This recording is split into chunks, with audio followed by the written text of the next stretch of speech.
Allez hop, on se réveille, wake up, on est le 14 janvier et j'ai l'impression qu'on est déjà au bout du rouleau alors que l'année vient à peine de commencer. On est le 14 janvier, j'ai l'impression que tout le monde pionce.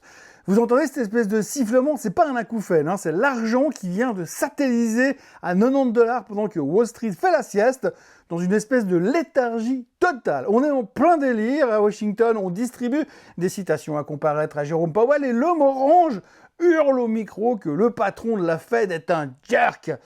Bienvenue dans le cirque de 2026, entre les mollas qui transpirent à Téhéran, le pétrole qui s'enflamme et JP Morgan qui se prend les pieds dans le tapis à cause d'Apple. On ne sait plus si on est dans une salle des marchés ou dans un épisode des Simpsons. Alors, café serré, triple dose d'adrénaline, vitamine C, on branche les neurones parce que si vous attendez que le marché vous donne une tendance, en ce moment, ça risque de durer un petit peu. Ce matin, on est tous Jérôme, bienvenue dans ce Morning Bull, je suis Thomas Veillet et nous sommes le 14 janvier 2026. Et j'ai l'impression qu'on sent totalement inouï, même vous venez plus voir les vidéos.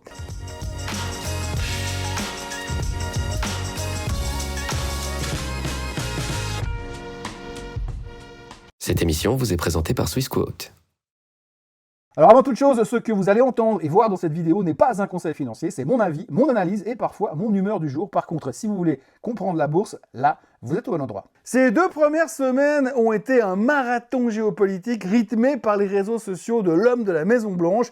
Mais là, depuis 2 jours, le marché semble s'être arrêté au milieu de nulle part. On se regarde tous en chien de faïence en se demandant qu'est-ce qu'on fait maintenant? On a cette espèce d'ambiance molle, comme si on était déjà fatigué de 2026. Si c'est le cas, ça va être très très long cette année. Pourtant, côté news, il y a quand même de la matière, mais ça suffit pas à motiver les troupes, à générer un petit peu d'énergie. Hier, c'était un ordre dispersé, le S&P 500 perdait 0,19, le Nasdaq 0,10%, mais c'est le Dow Jones qui se prend la plus grosse claque, 0,8%. Enfin, claque. Vous voyez où on en est, plus rien ne se passe et on utilise déjà des superlatifs pour rester motivé. Alors pourquoi le Dow Jones était en baisse plus que le reste? Parce que JP Morgan a un peu raté son trimestre avec son mariage qui lui coûte une blinde avec Apple et aussi parce que Delta a déçu. Et puis surtout parce que Salesforce et Adobe se font défoncer. Les analystes commencent à flipper carrément sur le sujet de Salesforce et d'Adobe en se disant « Et si l'IA venait remplacer les fournisseurs de software traditionnels ?» En Europe, c'est le même combat, c'est électroencéphalogramme plat sur le DAX qui gratte 0,06%. La France recule à peine et notre bon vieux SMI abandonne son statut de valeur refuge en lâchant 0,5% ou presque. Aujourd'hui, si vous voulez vous abriter, trouver une bonne planque, il faut juste regarder ailleurs. L'or est là, bien sûr, mais c'est l'argent qui fait le show. Le métal gris vient de taper les 90$ ce matin. C'est là que l'action se passe, pendant que le reste des indices du monde entier semble vouloir hésiter. Et puis alors, il y a le dossier Jérôme Powell. On vit à un moment sidérant. L'homme orange lui a envoyé indirectement une citation à comparaître, une attaque frontale contre l'indépendance de la Fed et la réaction du marché, strictement rien à foutre. Mais alors, vous y trompez pas, dans les arcanes du pouvoir, le vent est en train de tourner. On voit un front uni derrière Jérôme Powell, démocrate, républicain. Tout le monde fait bloc contre les attaques de la Maison-Blanche. Même les économistes sont en train de se regrouper derrière lui. En tout cas, c'est le grand sujet des chaînes de télé américaines en ce moment.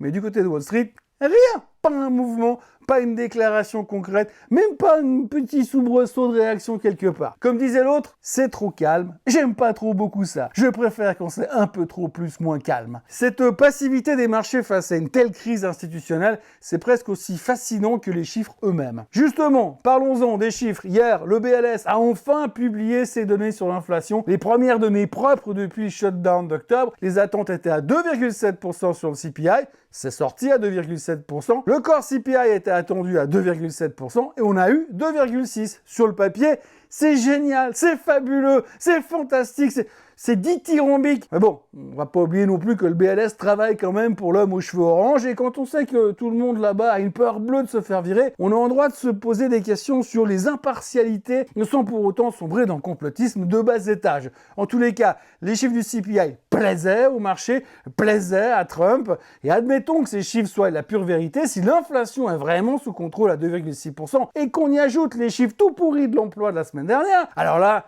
C'est la formule magique, c'est abracadabra. Le chemin est tout tracé pour que la Fed puisse enfin baisser les taux de nouveau. En tout cas, tout pointe dans cette direction. Ce mois, peut-être. Pourtant, ce petit début d'emballement sur l'inflation, il a fait pshhh. On manque d'énergie, de passion, d'envie, et on n'y croit pas vraiment à cette baisse des taux. Puis il faut dire aussi que l'homme de la Maison Blanche n'aide pas. Il a sauté sur l'occasion pour hurler à Powell de baisser les taux de manière conséquente en le traitant carrément de jerk au micro. Traduction pour les plus polis, ce pauvre type sera bientôt parti. Yeah, that jerk will be gone soon.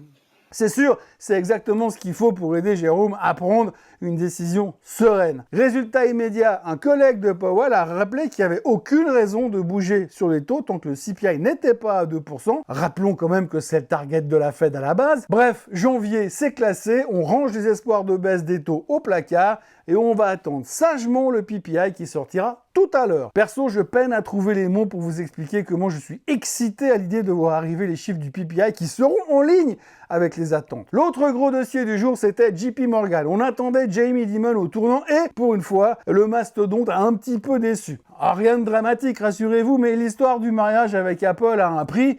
Pour reprendre leur carte de crédit, Dimon a lui posé 2,2 milliards de dollars cash sur la table, histoire de couvrir les réserves de crédit. Conséquence directe, un bénéfice par action à 4,63 contre les 4,85 espérés. Le marché n'a pas cherché à comprendre, il a vendu direct, moins 4%. Ajoutez à ça une banque d'investissement qui fatigue, avec des commissions en baisse de 11%, et vous avez des investisseurs qui deviennent un tout petit peu nerveux. On retiendra quand même le message de Jamie Dimon, l'économie tient bon, mais la route de 2026 s'annonce plus compliquée que prévu. Et puis alors surtout, il a envoyé un petit tacle dans les chevilles à Pennsylvania Avenue en signalant que mettre la pression sur Powell, c'était vraiment pas une bonne idée, et que selon lui, ça pourrait même se retourner contre l'establishment politique. Alors vous l'aurez compris, même le patron de la plus grande banque du monde est désormais dans le camp des « je suis Jérôme ». Tout le monde fait bloc, sauf le marché qui préfère rester dans sa léthargie du moment. Pendant que Wall Street se pose des questions existentielles, l'Asie s'offre un nouveau rallye spectaculaire. À Tokyo,